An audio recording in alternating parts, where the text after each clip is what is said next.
موضوع الدرس في أهوال السعداء يوم القيامة سورة الواقعة تفسير ابن كثير. الحمد لله رب العالمين والصلاة والسلام على أشرف الأنبياء والسيد المرسلين سيدنا محمد وعلى آله وأصحابه أجمعين.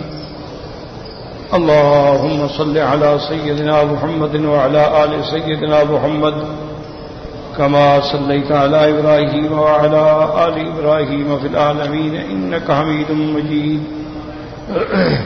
أعوذ بالله من الشيطان الرجيم. بسم الله الرحمن الرحيم. وأصحاب اليمين ما أصحاب اليمين في سدر مخضود وطلح منضود وظل ممدود وماء مسكوب وفاكهة كثيرة لا مقطوعة ولا ممنوعة وفرش مرفوعة إنا أنشأناهن إنشاء فجعلناهن أبكارا عربا أترابا لأصحاب اليمين. سلة من الأولين وسلة من الآخرين. قال المؤلف والمفسر رحمه الله تعالى أدام النفع بعلومه وعلومكم في الدارين آمين إلى أن قال لما ذكر تعالى مآل السابقين وهم المقربون عطف عليهم بذكر أصحاب اليمين وهم الأبرار كما قال ميمون بن مهران أصحاب اليمين منزلتهم دون المقربين. فقال اب اللہ تبارک و تعالی نے مفسر رحمت اللہ علیہ فرماتے ہیں کہ پہلے سابقین کے انجام کے بارے میں ارشاد فرمایا. سابقین جو ہے وہی مقربون ہیں. پھر اس پر اللہ تبارک و تعالی نے اصحاب الیمین کا ذکر فرمایا. اصحاب الیمین جو ہیں ان سے مراد ابرار ہیں. جیسے کہ میمون ابن مہران فرماتے ہیں اصحاب الیمین منزلتہم دون المقربین کہ اصحاب الیمین کا مرتبہ جو ہے وہ مقربین سے کم ہوگا. وقال واصحاب الیمین ما اصحاب الیمین ای شیء اصحاب الیمین وما حالہم وکیف مآلہم. اس سے مراد اللہ پاک نے فرمایا واصحاب الیمین ما اصحاب الیمین یعنی ای شیء وہ اصحاب الیمین کیا ہے, کیا ان کا مقام ہے, کیا ان کا حال ہے اور کیا ان کا انجام ہے. ثم فسر ذلك فقال تعالى في صدر مخضود. قال ابن عباس وإكرمة ومجاهد وابو الاحوص وقسامة بن زهير والسفر بن قيس والحسن وقتادة وعبد الله بن كثير والسدي وابو حضرة وغيرهم رحمهم الله عليهم أجمعين. والذي لا شوك فيه. صدر مخضود کا معنی کہ ایسا بیری کا درخت جس میں کانٹا نہ ہو.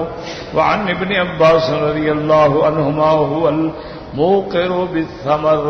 حضرت ابن عباس کا ایک قول مبارک یہ بھی ہے کہ مخضود کا معنی جو ثمر یعنی پھل کے بوجھ سے لٹکی ہوئی ہو.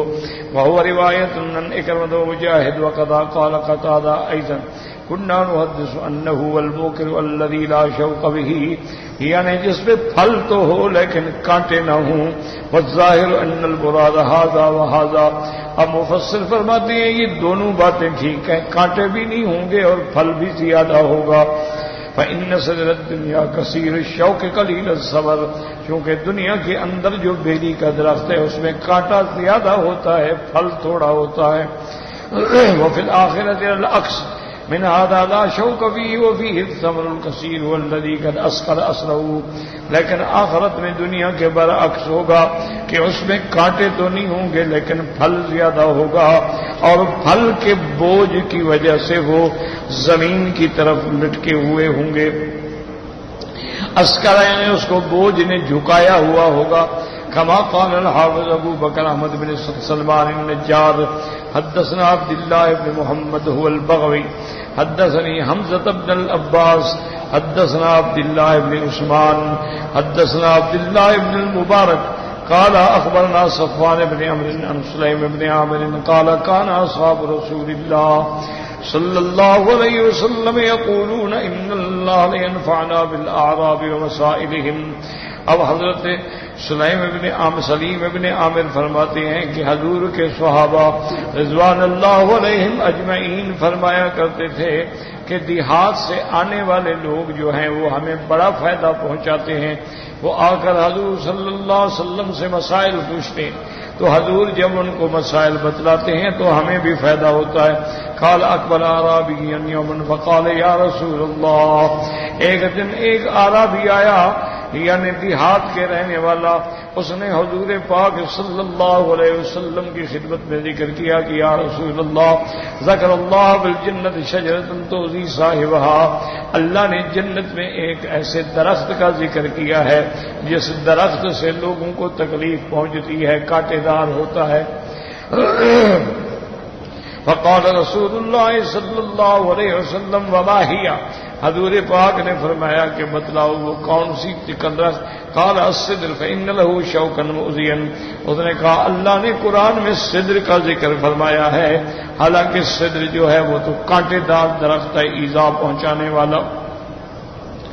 وقال رسول اللہ صلی اللہ علیہ وسلم علیہ اللہ تعالی یقول فی صدر مخضود خضد اللہ شوکہ وجعل مکان کل شوکۃ ثمرہ. حضور پاک نے فرمایا اعرابی تم نے پورا قرآن نہیں پڑھا, اللہ نے آگے فرما دیا ہے کہ فی صدر مخضود. مخضود کا معنی جس کے کانٹے جو ہیں اتار دیے گئے اور ہر کانٹے کی جگہ اللہ نے پھل لگا دیا ہوگا. فإنها لتنبت ثمرا تفتق الثمرة منها عن 72 لونا من طعام. اور اس سے ایسے پھل لگیں گے اور ایک ایک پھل کے اندر جو ہیں 70 قسم کا ذائقہ ہوگا. ما فیہا لون یشبہ الآخر. اور ہر پھل کا رنگ جو ہے وہ دوسرے سے الگ ہوگا. طریق آخر قال ابو بکر بن ابی داؤد قال حدثنا محمد بن المصفى قال حدثنا محمد بن المبارک قال حدثني یحیی بن حمزہ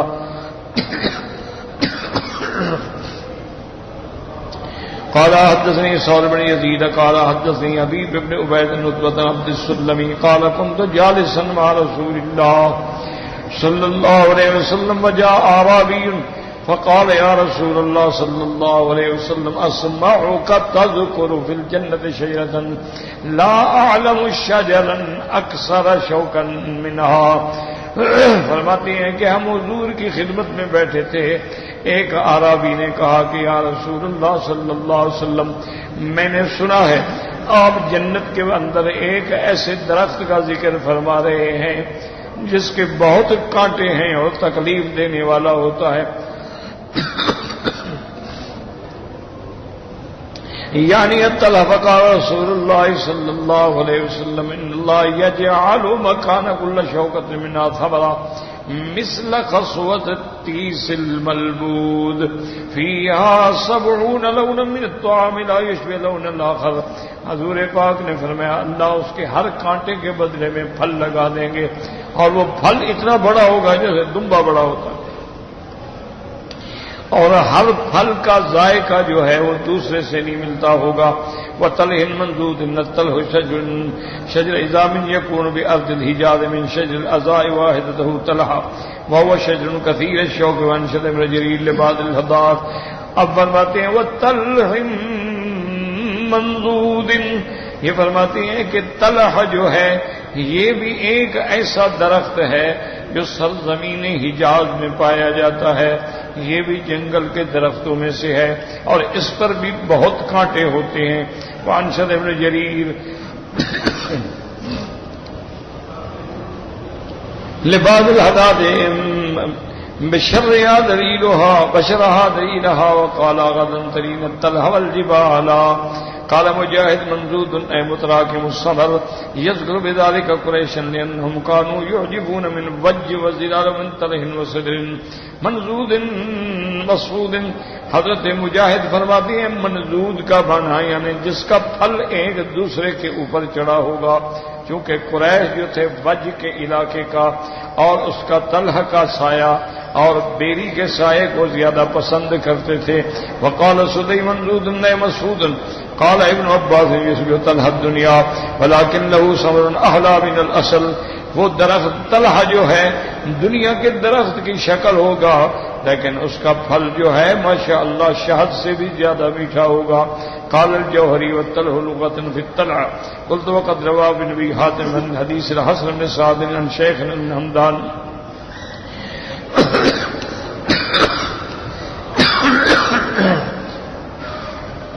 قال سمعت علي رضي الله تعالى عنه يقول هذا الحرف في طلح منضود. حضرت علی نے فرمایا کہ اصل لفظ جو ہے وہ طلع منضود. فعلى هذا يكون من صفة الصدر، پھر یہ صفت بنے گی بیری کے درخت کی. فكأنه وصفه بأنه مخضود وهو الذي لا شوك له وإن طلعه منضود وكثرة الثمرة اور زیادہ پھل والا والله أعلم. وقال ابن ابي حاتم حدثنا ابو سعيد الاشج قال حدثنا ابو معاويه عن ادريس بن ياس ان النبي صلى الله عليه وسلم وطلح منضود قال الموز. قال وروي عن عباس وابي هريره الحسن وإكرمة وكسامة بن زهير وقتادة وابي حازم ذلك وبه قال مجاهد بن زيد وزاد وقال اهل اليمن يسمون الموز الطلح. انہوں نے فرمایا طلحہ سے مراد یہ ہے کہ کیلے کا درخت ہوگا. یمن والے جو ہیں کیلے کو طلحہ کہتے ہیں. ولم یحکی ابن جریر غیر هذا القول، یعنی ابن جریر رحمۃ اللہ علیہ نے صرف یہی قول نقل فرمایا ہے تو صحیح لفظ طلح ہے. حضرت علی نے فرمایا تھا لیکن بعد میں رجوع فرما لیا.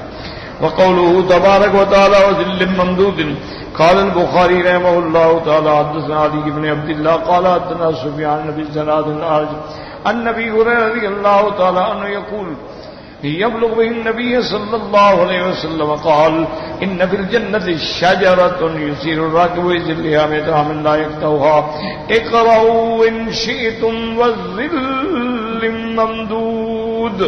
حضرت ابی ہریرہ رضی اللہ تعالیٰ عنہ سے روایت ہے، امام بخاری رحمۃ اللہ علیہ نے نقل فرمائی ہے کہ حضور سے یہ بات پہنچی کہ آپ نے فرمایا کہ ان فی الجنت شجرۃ، جنت کے اندر ایک درخت ہوگا، یسیر الراکب فی ظلھا، ایک سوار جو ہے وہ 100 سال تک اس کے سائے میں اپنے گھوڑا دوڑاتا رہے گا لیکن وہ سایہ ختم نہیں ہوگا. آپ نے فرمایا چاہو تو دلیل میں پڑھ لو اقرؤ ان شئتم. اللہ نے فرمایا وذل ممدود ورواه مسلم من حدیث الأعرج به. وقال الامام احمد حدثنا شريح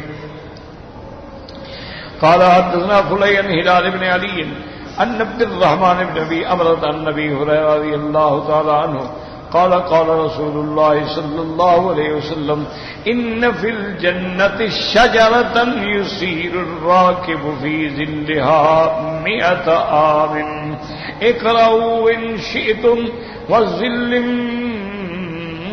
ممدود. وقد رواه مسلم من حديث الأعرج به وقد رواه البخاري عن محمد بن سفيان عن فليح به وقد رواه عبد الرزاق عن معمر حمام بن ابي هريره وقد رواه حماد بن سلمة عن محمد بن زياد عن ابي هريره وليس بن سعد سيد المقبري النبي هريره رضي الله تعالى عنه وأوف عن ابن سيرين عن ابي هريره رضي الله تعالى عنه به.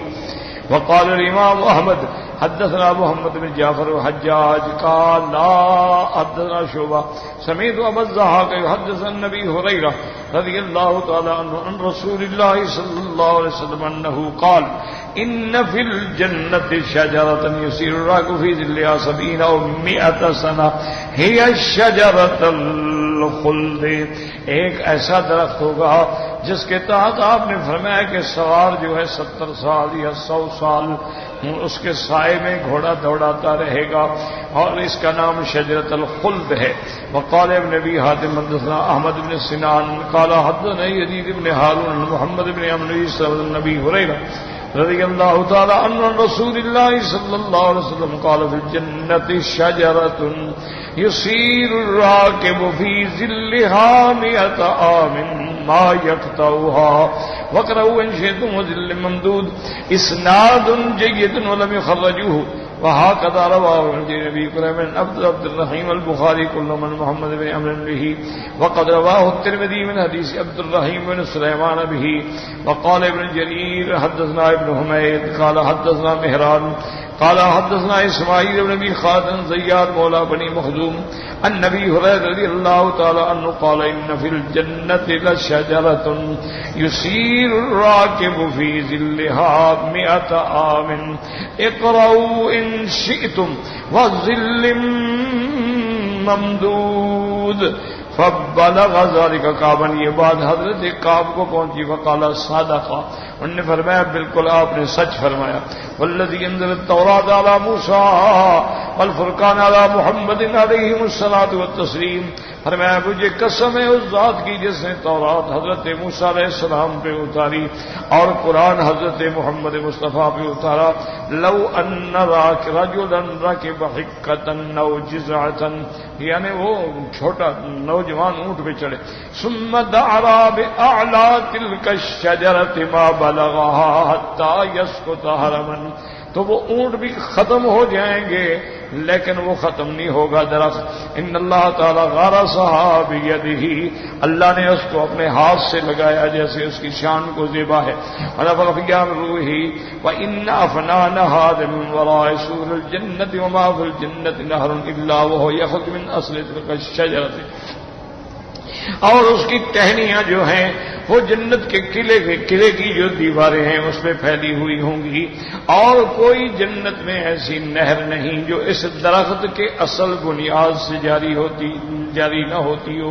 وقال حافظ ابو یعلا الموصلی حدثنا محمد بن خالد الضرير قال حدثنا يزيد بن زريع عن سعيد بن ابي عروبة عن قتادة عن انس رضي الله تعالى عن النبي صلى الله عليه وسلم في قول الله تعالى وظل ممدود قال في الجنة شجرة يسير الراكب في ظلها 100 عام لا يقطعها.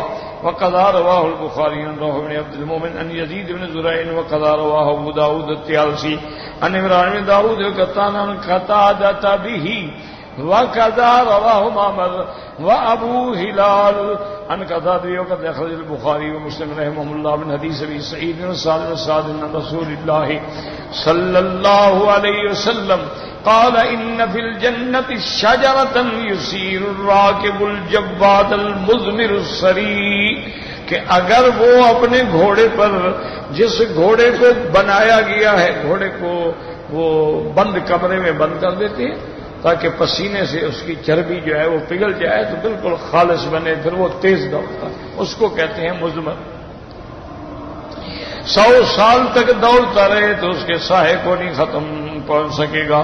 هذا حدیث ثابت عن رسول اللہ صلی اللہ تعالی علیہ وآلہ وسلم بل متواتر مقطوع بصیته عند ائمة الحدیث النقاد لتعدد طرقه وقوة اسانیده وثقة رجاله. بلکہ یہ حدیث جو ہے تواتر کو پہنچ گئی، متواتر ہے، اور ائمۃ الحدیث جو ہیں وہ اس کی صحت پہ یقین رکھتے ہیں کیونکہ اس کے بہت طرق ہیں اور اس کی بہت زیادہ اسانید ہیں اور ثقہ رجال سے اسانید ہیں، تو مانا یہ حدیث بالکل صحیح ثابت ہے. وقد قال الامام جعفر بن جرير حدثنا ابو قریب قال حدثنا ابو بکر قال حدثنا ابو حسین قال كنا على باب في موضع وانا ابو صالح شقیق يعني الضبي فحدث ابو صالح قال حدثني ابو هريره رضي الله تعالى عنه قال ان في الجنه شجره يسير الراكب في ظلها 70 عاما. قال وسائل تكذب ابو هريره قال تكذب ابو هريره قال ما اكذب ابو هريره لكني اكذبك انت فشق ذلك القضاء يومئذ قلت فقد ابطل من يكذب هذا الحديث مسعوده وصيته رفيع رسول الله صلى الله عليه وسلم. فرماتے ہیں کہ جب میں نے بیان کیا تو ابو صالح کہنے لگا تو کذب ابو ہریرہ، کیا تم ابو ہریرہ کو جھوٹا سمجھتے ہو؟ اس نے کہا نہیں، ابو ہریرہ کو تو میں جھوٹا نہیں سمجھتا لیکن میں تجھے جھوٹا سمجھتا ہوں. فرماتے ہیں کہ یہ بات میرے اوپر جو ہے بڑی سخت گزری، اور اس کے بعد میں نے کہا کہ اب میں تلاش کر کے ایسے دلائل لاؤں گا اس حدیث کے کہ اس کی صحت ثابت ہو جائے۔ اور مقاتل حدثنا ابو سعید الاشج قال حدثنا زیاد بن حسن الفرات القزاز النبی عن جدہ عن ابی حازم النبی هريرة رضی اللہ تعالی عنہ قال قال رسول اللہ صلی اللہ علیہ وسلم ما فی الجنة شجرة الا ساقها من ذهب، جنت میں جو درخت ہوں گے اس کا جو تنا ہے وہ سونے کے ہوں گے۔ ثم قال حسن غریب وقال ابي حاتم حدثنا حسن بن ربيع قال حدثنا ابو عامر الاخدي عن سمعت بن الصالح عن سلمى وحرام بن عباس قال الظل الممدود شجرة في الجنة، جنت میں درخت ہوگا علی ساق ظلها قدر ما يسير الراكب في كل نواحيها 100 عام، ہر طرف 100 سال تک سوار پھرتا رہے تو سایہ ختم نہیں ہوگا۔ قال رجال الجنة يا الغرف وغيرهم يدخلون في ظلها، جنت والے لوگ جو ہیں وہ اپنے محلات سے، وہ اپنے چوباروں سے اتر کے اس کے سائے میں بیٹھیں گے اور خوشوں کی باتیں کریں گے۔ فَيَشْتَهِي بَعْضُهُمْ وَيَذْكُرُهُ الدُّنْيَا وَزَارِيًا الْجَنَّةِ فَتَحَرَّكَتْ تِلْكَ الشَّجَرَةُ بِكُلِّ لَهْوٍ فِي الدُّنْيَا، اب ان کو خیال آئے گا کہ بھئی دنیا میں دنیا دار ایسی چیزیں ایسے معاملے کرتے تھے، تو اللہ حکم دیں گے تو وہ درخت کے جب پتے ہلیں گے تو ہر پتے سے ایک عجیب یعنی ایسی آواز پیدا ہوگی کہ ایسی آواز پہلے کسی نے نہ سنی ہو۔ لیکن یہ اصل غریب و اسنادہ جید قوی حسن۔ وقال ابن ابی حاتم حدثنا ابو سعید الاشج قال حدثنا ابن یمان قال حدثنا ابو سفیان قال حدثنا ابو اسحاق الميمون في قول تعالى ظل ممدود قال 70,000 سنہ، 70,000 سال میں ختم نہ ہو۔ وقضى رواه ابن مهدي عن سفيان مثله ثم قال ابن جرير حدثنا ابن حميد قال حدثنا مهران سفيان بن اسحاق الميمون وظل ممدود قال 500,000 سنہ، پھر بھی سایہ ختم نہیں ہوگا۔ وقال ابن یاد حدثنا ابی قال حدثنا ابو الولید الطیالسی قال حدثنا حسین نافع فی قول اللہ تعالی وظل ممدود قال في الجنة شجرة يسير الراكب في ظلها ويصنع الثواب وقال أوفر بلغني النصر قال إن في الجنة لشجرة يسير الراكب في ظلها ما دام لا يكتوها، رواه ابن جرير. وقال الشبيب بن في الجنة شجر لا يهمل ليستظل به، رواه ابن زياد قال الله في قوله وظل ممدود لا ينقطع قال ليس فيها شمس ولا حر مثل قبل طلوع الفجر، نہ تو وہاں سورج ہوگا نہ وہاں کوئی گرمی کے اثرات ہوں گے، بلکہ صبح صادق کے وقت جیسے ٹھنڈا موسم ہوتا ہے ایسے موسم ہوگا۔ قال ابن مسعود الجنة سج سج کما بین طلوع الفجر الى طلوع الشمس، کہ جنت کا موسم ایسے ہوگا جیسے صبح صادق کے وقت سے لے کر سورج نکلنے تک ٹھنڈا ہوتا ہے۔ وقد تقدمت الآیات قوله تعالی وندخلهم ظلا ظلیلا، اور کسی جگہ پر میں اکلها دائم وظلها، وقوله تعالی وفي ظل ممدود، وقوله تعالى في ظلال وعيون إلى غير ذلك من الآيات الماء مسكوب كالصر يجري في غير أخدود. وقد تقدم الكلام عند تفسير قوله تعالى فيها أنهار من ماء غير آسن بما أغنى عن إيادته ها هنا وماء مسكوب. حضرت سوری فرماتی ہیں یعنی ایسا پانی جو ایسی نہر میں چلتا ہوگا جس کے کنارے نہیں ہوں گے، سڑک زمین کے اوپر نہر چل رہی ہوگی۔ وقد تقدم الکلام عند تفسیر قولی تعالی، اب مفسر رحمۃ اللہ علیہ فرماتے ہیں اس نہر کے بارے میں تمام تفاصیل کا ذکر جو ہے میں نے اس آیت میں دلائل ذکر کر دیے ہیں۔ فیہا انہار من ماء غیر آسن، اب اسی مقام پہ دیکھنا ہو تو اسی جگہ کو دیکھ لو، اب دوبارہ اس کو دہرانے کی ضرورت نہیں ہے۔ اب اللہ تبارک و تعالیٰ فرماتے ہیں وفاقیت لا مقطوع کثیرۃ لا مقطوعۃ ولا ممنوعۃ وعندهم من الفواکہ الکثیرۃ المتنوعۃ فی الالوان ما لا عین رأت ولا اذن سمعت ولا خطر علی قلب بشر، ایسے ایسے میوے ہوں گے جو عقل نے دیکھے سمجھے ہی نہیں۔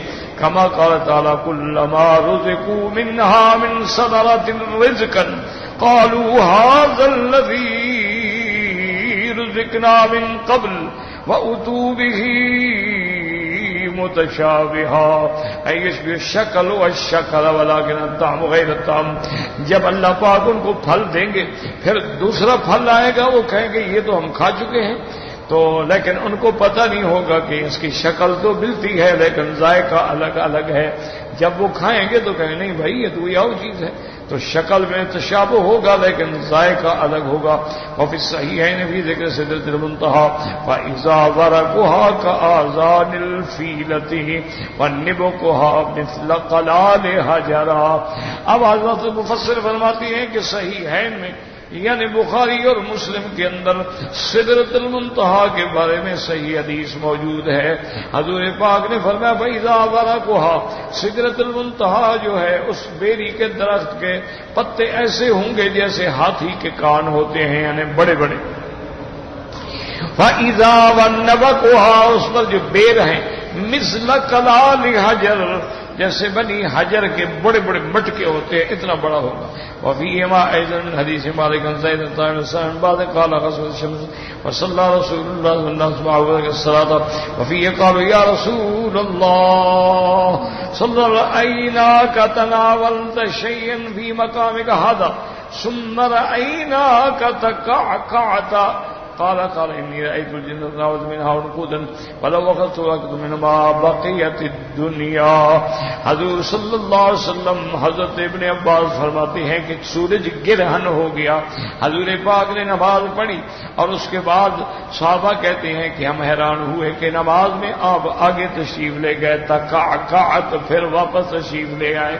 تو جب فارغ ہوئے تو صحابہ نے پوچھا کہ حضور آپ نے ایسا کیوں کیا؟ آپ نے فرمایا کہ مجھے اللہ نے جنت دکھلائی، میرا دل چاہا تھا کہ میں وہاں سے ایک گوشہ انگوروں کا توڑ لوں، اگر وہ مل جاتا تو تم ساری زندگی کھاتے رہتے، وہ ختم نہ ہوتا، لیکن اللہ نے ہٹا دیا کہ یہ آخرت کی نعمتیں ہیں۔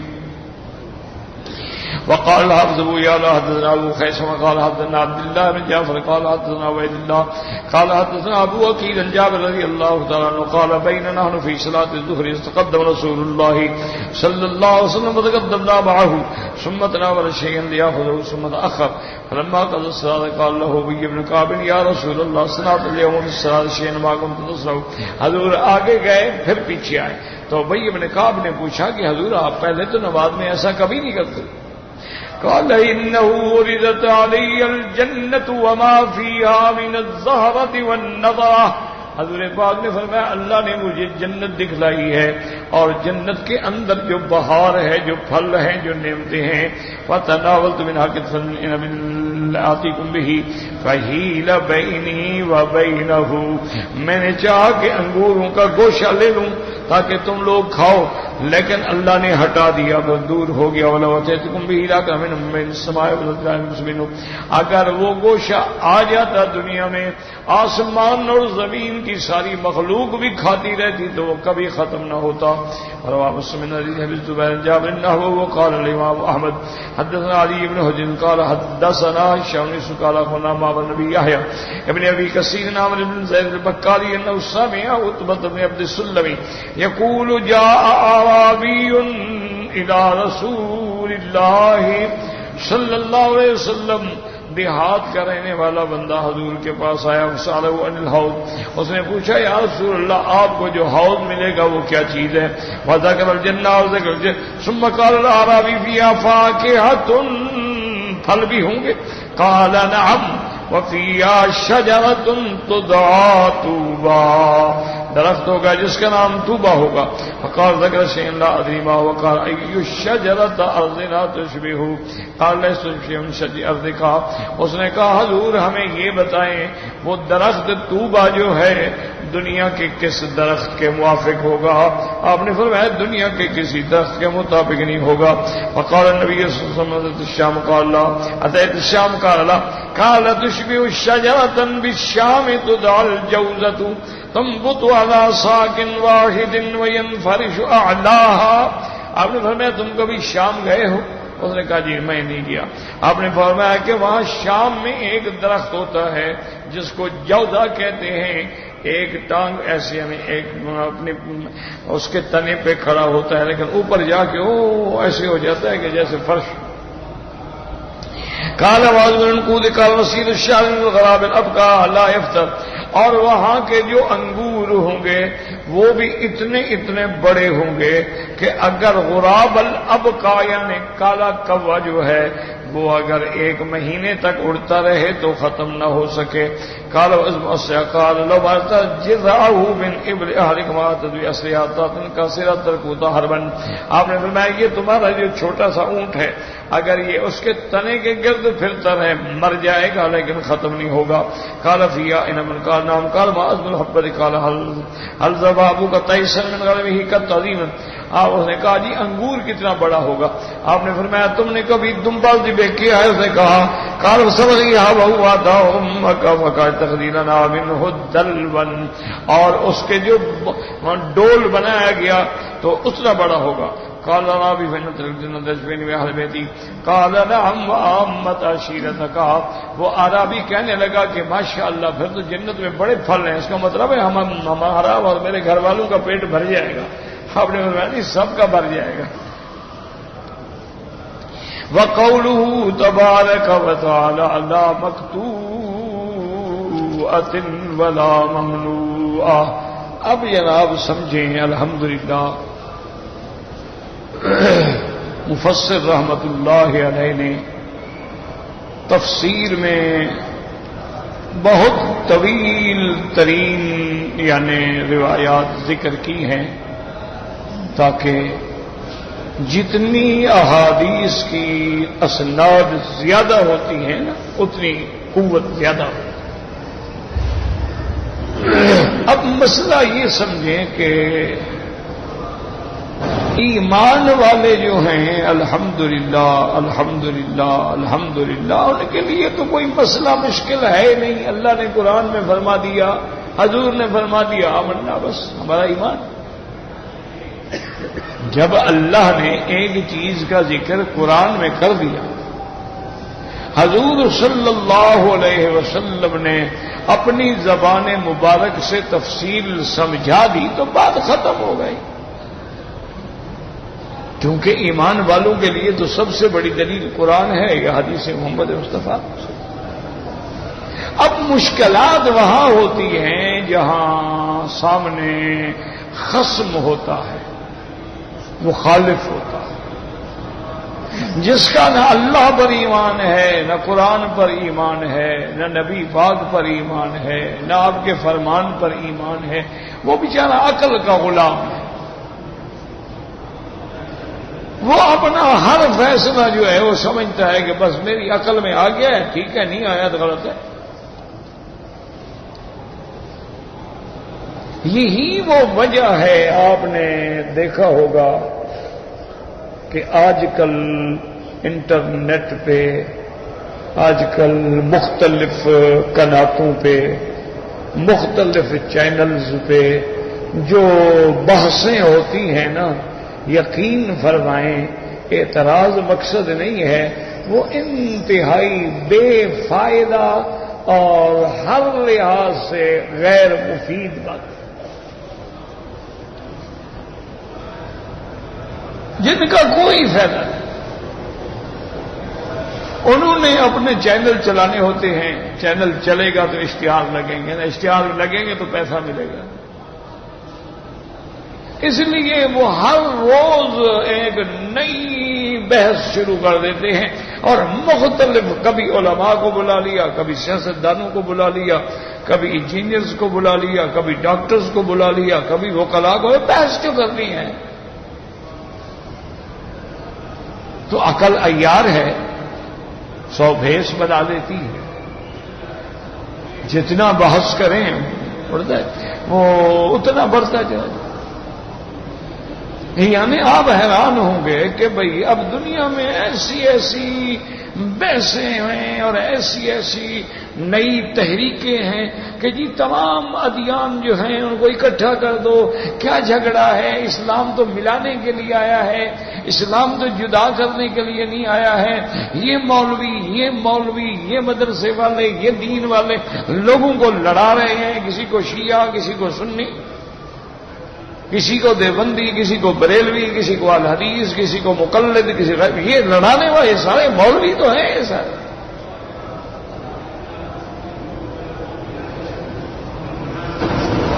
حالانکہ ان کو ٹھنڈے دل سے سوچنا چاہیے کہ شیعہ اور سنی جھگڑا جو ہے یہ آج سے ہے.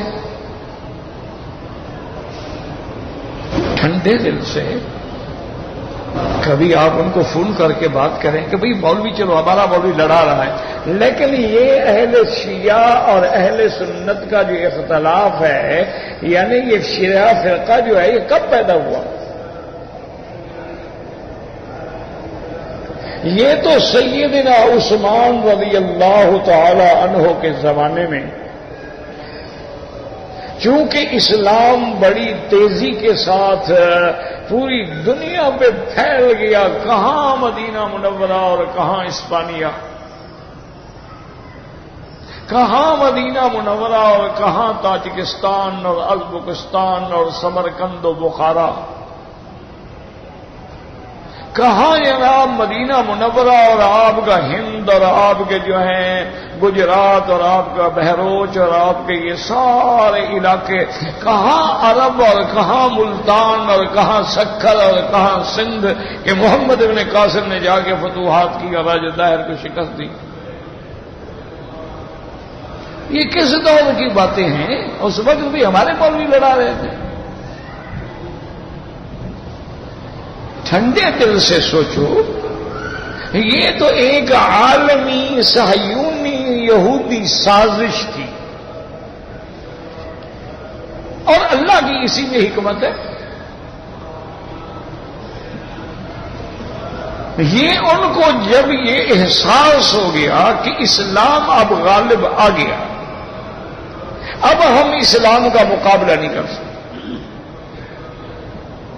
اب ایک حل ہے کہ ہم مسلمان بن جائیں، ان کے اندر داخل ہو جائیں اور پھر ان کی کمزوریاں معلوم کریں اور پھر ان کے اندر ایسے حالات بنیں کہ فرقے ہو جائیں اور پھر یہ آپس میں لڑ پڑیں اور ہم دور بیٹھ کے تماشا دیکھتے رہیں. یہ تو ایک صہیونی یہودی سازش تھی، اور اس کا بانی عبداللہ ابن سبا تھا. اس کے بعد پھر حسن الصباح تھا. اس کے بعد وہ باطنی فرقے کے امام تھے جن لوگوں نے دنیا میں جنت بھی بنائی تھی، حوریں بھی بنائی تھیں، اور بڑا خاص قسم کا ایک مشروب وہ منشی بناتے تھے اور فدائیین کو وہ ٹریننگ دیتے تھے اور وہ جنت کی حوریں بھی ان کو دیتے تھے اور وہ منشیات بھی پلاتے تھے. وہ اب اتنے عادی ہو جاتے تھے کہ اس کے بغیر وہ رہ نہیں سکتے. تو پھر ان کو ہدایات جاری کی جاتی تھی کہ تم جا کے فلاں بندے کو شہید کر دو، بس اس کے فوراً بعد جب تم مرو گے تو جنت میں آ جاؤ گے، پھر مزے کرو. یہ باطنی تحریک تھی میرا بھائی، یہ آج کے مولوی کی تحریک نہیں ہے. اس دور میں تو ہم لوگ پیدا ہی نہیں ہوئے. اور جب انہوں نے حضرت عثمان کو شہید کرا دیا، سیدہ عائشہ اور سیدنا علی رضی اللہ عنہم اجمعین کو لڑا دیا، سیدنا علی اور سیدنا معاویہ رضوان اللہ علیہم اجمعین کو لڑا دیا، ہزاروں صحابہ شہید ہو گئے، تو اس وقت بھی ہم مولوی تھے، ہم نے لڑایا تھا۔ کوئی ٹھنڈے دل سے سوچو۔ اور آج بھی پوری دنیا میں جہاں بھی اسلام کے خلاف سازش ہے، فتنہ ہے، سب کے پیچھے یہودیت کا ہاتھ ہے۔ اور ایک بات یہ بھی یاد رکھ لو کہ حضور نے فرمایا تھا کہ میری امت 73 فرقہ بنے گی، 72 جہنمی ہوں گے، ایک جنتی ہوگا۔ یہ تو حدیث ہے نا، وہ 73 فرقے تو پھر بنیں گے، ہم کون ہیں ان کو ختم کرنے والے؟ وہ تو حضور نے پہلے فرما دیا۔ تم جو بحثیں کر رہے ہو اور تقریریں کر رہے ہو اور یہ کر لو، تمام ادیان کو ملا دو، ایک ہی مسجد میں مسلمان جمعہ پڑھیں اور نصرانی اپنی عبادت کریں، یہودی اپنی عبادت کریں، ہندو اپنی عبادت کریں، اور یہ سب خدا کو مانتے ہیں۔ یہ عالمی سازش ہے، یہ وحدت ادیان جو ہے یہ سازش ہے۔ اگر یہ بات سچی ہے تو آؤ ہم کھلا چیلنج کرتے ہیں۔ ہمارا تو حضرت عیسیٰ پر بھی ایمان ہے، حضرت موسیٰ پر بھی ایمان ہے، تم ہمارے نبی پر ایمان لے آؤ، ختم جھگڑا۔ ہم تو مانتے ہیں نا، جو نہیں مانتا وہ جھگڑا کر رہا ہے نا۔ جھگڑا ہمیشہ وہ کرتا ہے جو نہ مانتا ہو۔ ہمارے نزدیک جیسے حضور پاک کی شان ہے، آپ کی شان میں کوئی گستاخی کرے وہ کافر ہے، حضرت عیسیٰ علیہ السلام کی شان میں گستاخی کرے وہ کافر ہے، حضرت موسیٰ علیہ السلام کی شان میں گستاخی کرے وہ کافر ہے۔ ہم تو مانتے ہیں، مانتے تو تم نہیں ہو۔ ہم تو مانتے ہیں کہ تورات اللہ کی کتاب ہے، ہم تو مانتے ہیں انجیل اللہ کی کتاب ہے، ہم تو مانتے ہیں زبور اللہ کی کتاب ہے، تم نہیں مانتے ہو کہ قرآن اللہ کی کتاب۔ مان لو، سب کٹھے ہو جائیں گے، جھگڑا ختم ہو جائے گا۔ تو یاد رکھو یہ محض ایسی باتیں۔ اچھا، جیسے یہودی یہ زور لگا رہے تھے، مسلمان علماء جو تھے ان کو بھی فکر ہو گیا کہ اگر ایسے جھگڑے رہ گئے تو حدیث ختم ہو جائے گی، اگر ایسے جھگڑے ہو گئے تو قرآن ختم ہو جائے گا۔ تو ان لوگوں نے قرآن پہ محنت کی، قرآن کو جمع کیا، 7 قراتوں میں سے ایک قرات حفظ پہ اس کو اکٹھا کیا اور اسی ایک نسخے کو پورے عالم میں پہنچایا، اور محدثین نے محنت کر کے تدوین حدیث فرمائی اور ایک ایک راوی کے حالات پہ کام کیا۔ وہ لوگ اصحاب الحدیث کہلائے۔ اور اسی طرح ائمہ جو اہل فقہ تھے، انہوں نے مسائل مستنبط کر کے اللہ کے دین کو محفوظ کیا کہ بھی یہ عالمی سازشوں کا شکار ہو کر کہیں ایسا وقت نہ آ جائے نہ دنیا میں حدیث رہے اور نہ دنیا میں فقہ رہے۔ ان لوگوں نے فقہ کا کام کیا۔ اب امام ابو حنیفہ رحمۃ اللہ علیہ کب پیدا ہوئے ہیں؟ آپ کے انڈو پاک میں پیدا ہوئے تھے، وہ تو 50 ہجری میں پیدا ہوئے ہیں۔ انہوں نے تو صحابہ کی زیارت کی ہے، وہ تو تابعین میں ہیں، خیر القرون میں ہیں۔ اور امام ابو حنیفہ رحمۃ اللہ علیہ کے شاگرد محمد بن حسن الشیبانی ہیں، جن کے شاگرد امام شافعی ہیں۔ امام احمد بن حنبل امام شافعی رحمۃ اللہ علیہ کے شاگرد ہیں۔ ان 4 ائمہ نے پورے دین کو ضبط کر کے محفوظ کر دیا، الفقہ علی المذاہب الاربعہ۔ اور یاد رکھو اس میں کسی اصول کا اختلاف نہیں ہے، اصول سب کا ایک ہے۔ یہ کہتے ہیں اختلاف اختلاف اختلاف، کو سمجھو، عقل کرو۔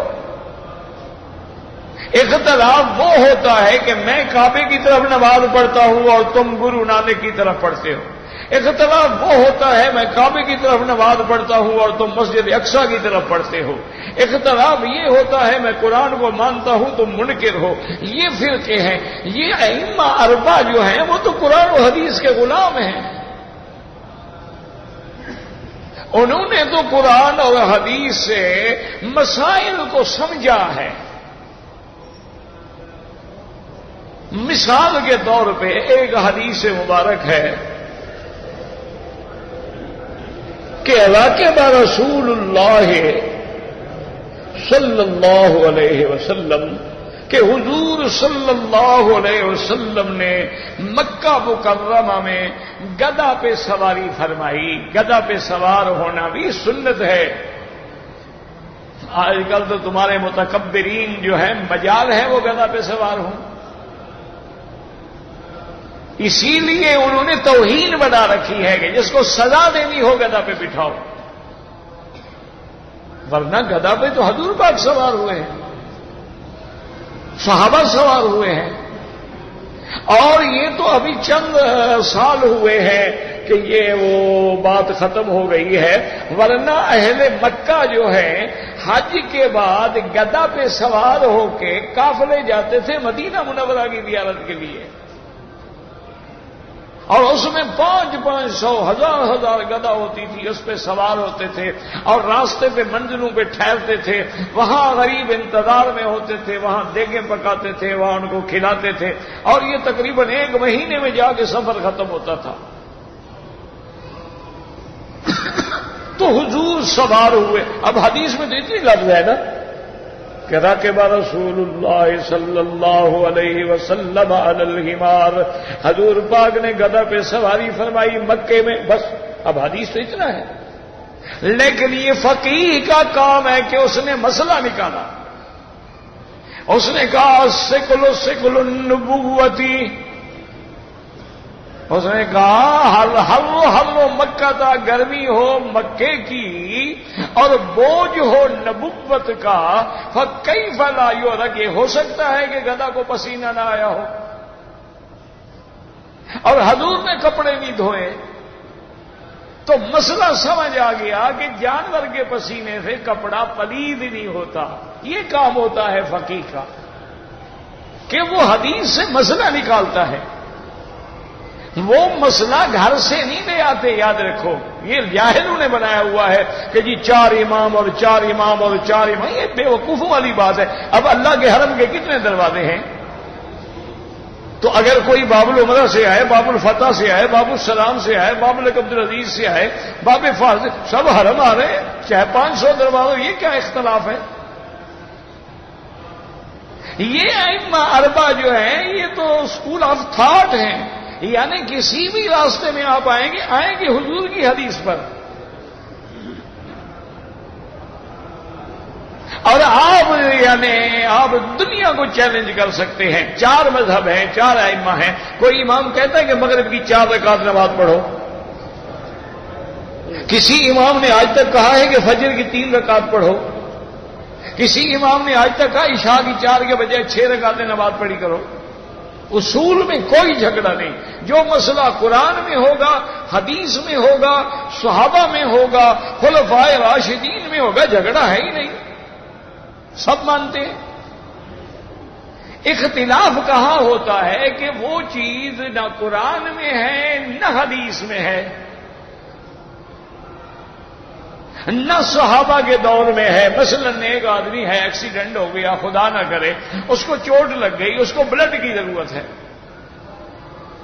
اب ڈاکٹر کہتے ہیں کہ جناب بلڈ لے آؤ, جلدی کرو جلدی کرو, اور اس کے گروپ کو ملائیں گے کہ یہ اے ہے, پازیٹیو ہے, فلاں ہے, یہ ہے, بی ہے, کیا ہے. تو اگر وہ گروپ مل جائے گا تو فوراً وہ بوتلیں لگا دیں گے کہ بھئی اتنا خون نکل گیا ہے تو مر جائے گا. تو اب کسی مریض کو کسی دوسرے بندے کا خون دینا جو ہے یہ شریعت میں جائز ہے؟ کوئی ہے قرآن کی آیت یا حدیث؟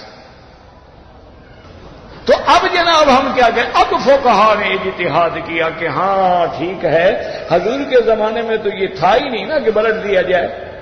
وہ اس زمانے میں تو کوئی نہ میڈیکل تھا, نہ ہاسپٹل تھی, نہ اتنا سسٹم تھا کہ بلڈ تبدیل کیا جا سکے. تو انہوں نے غور کیا, انہوں نے کہا کہ بھائی بات یہ ہے کہ یہ خون دینا جو ہے نا مریض کو یہ جائز ہے, لیکن اس کے لیے دلیل بھی تو چاہیے نا. انہوں نے کہا بھی ایک دلیل تو یہ ہے کہ جب کسی مجبوری میں آدمی مضطر ہے, مر رہا ہے, تو اس کے لیے قرآن کہتا ہے حرام بھی کھا لے, جان بچا لے.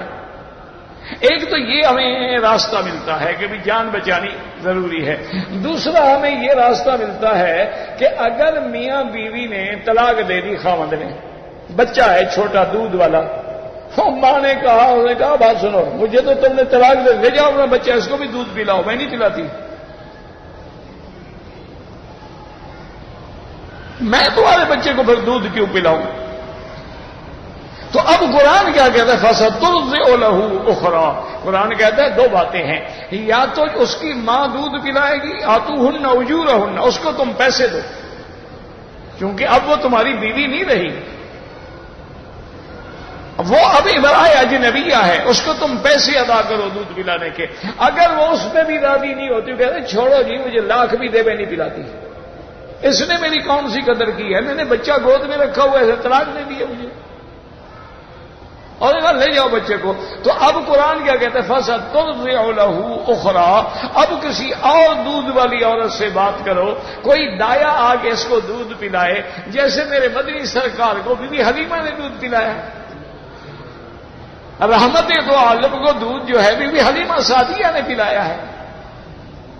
تو انہوں نے کہا جی اب دایا تلاش کرو، اس کو پیسے دو، وہ دودھ پلائے بچے کو۔ تو اب فقہا نے اجتہاد کیا، انہوں نے کہا اگر دوسری ماں کا دودھ اس کے اندر جانا جائز ہے تو خون تو اسی دودھ سے بنتا ہے، پر خون جانا کیوں جائز نہیں؟ انہوں نے مسئلہ نکال دیا، انہوں نے کہا بھی اگر اس کے اندر دودھ ڈال سکتے ہو تو خون کس چیز سے بنتا ہے؟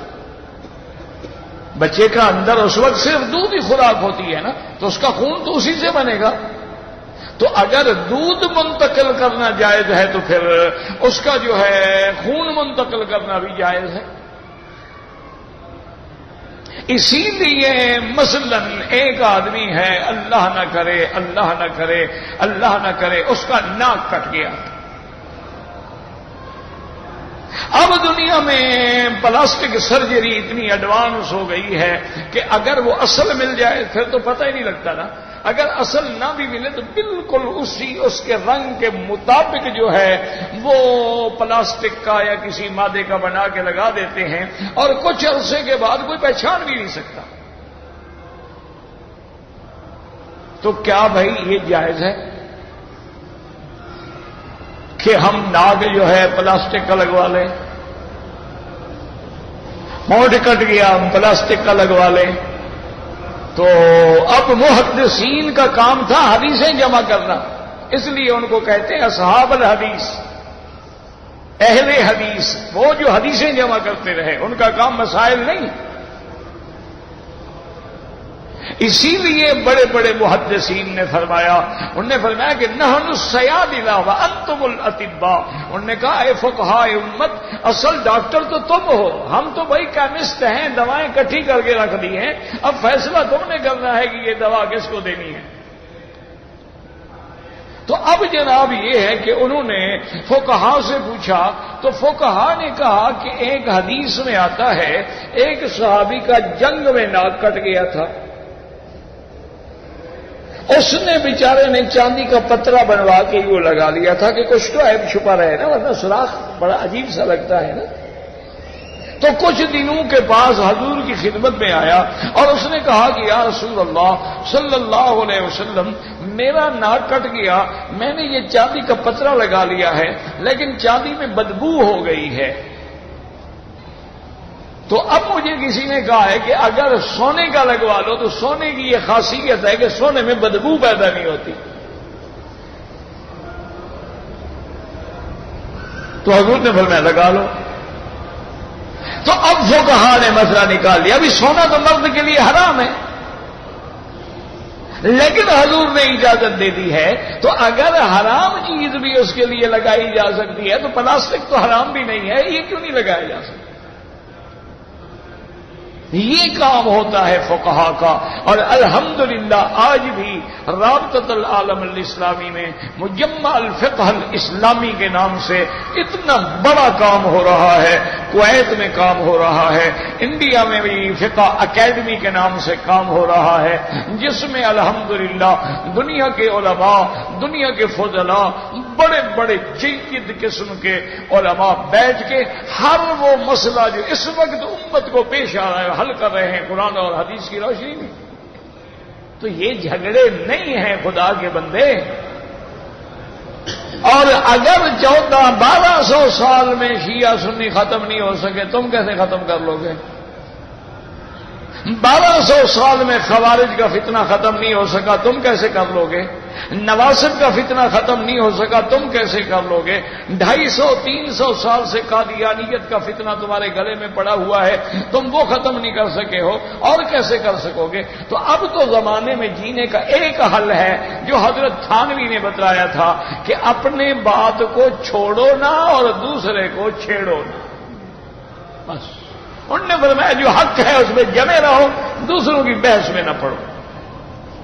اور میرے آقا نے فرمایا تھا کہ جب فتنہ عام ہو جائے حضور نے فرمایا جب فتنہ عام ہو جائے قتل عام ہو جائے ہر وقت لوگ قتل ہو رہے ہوں تو ہم کیا کریں؟ صحابہ نے آپ نے فرمایا اغلق علیک بابک اکثر سیفک تلوار توڑ دینا گھر کا دروازہ بند کر دینا امسک علیک لسانک زبان بند کر دینا بس اپنی عبادت کرتے رہو کسی فتنے میں جھگڑے دخل دینے کی تمہیں ضرورت نہیں. تو اللہ پاک آپ کو بھی ہمیں بھی ہر فتنے سے محفوظ رکھے اور تمام عالم اسلام کو فتنوں سے محفوظ رکھے. حرمین الشریفین کو قیامت تک محفوظ رکھے اور اللہ پاکستان پہ بھی رحم فرما دے. انتہائی ناگفتہ بے حالات ہیں بس دعا کریں اللہ رحم کا معاملہ فرما. ہم تو دعا ہی کر سکتے ہیں اور ہمارے پلے میں ہے کیا؟ کہتے ہیں جی کہ میں نے وضو کر کے مسواک کیا تو خون نکل آیا. اگر خون بہہ جائے تو امام ابو حنیفہ فرماتے ہیں دوبارہ وضو کریں اور اگر معمولی سے تھا کلی کر لو.